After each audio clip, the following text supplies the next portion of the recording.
Second hand na kotse pero hindi bumababa ang value at pataas pa ng pataas. Ito ang Toyota FJ Cruiser, ang paboritong off-road mobile na mga naghahanap ng parang laruan na pang off-road.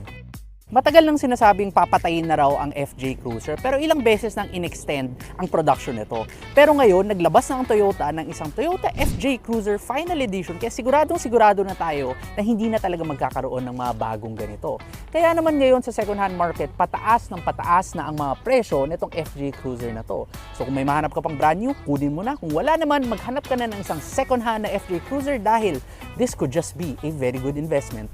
Bukod sa nag-stop production ng FJ Cruiser, bakit nga ba tumataas ang mga value ng mga ito? Well, ang Toyota FJ Cruiser kasi ay hango doon sa original na BJ40 at FJ40, yung lumang-lumang Land Cruiser na makikita pa rin natin ngayon. In fact, may ibang ganun, armored pa nga at may binibenta pang second hand eh. Kaya naman, pag nakita mo tong kotse nito, retro na retro ang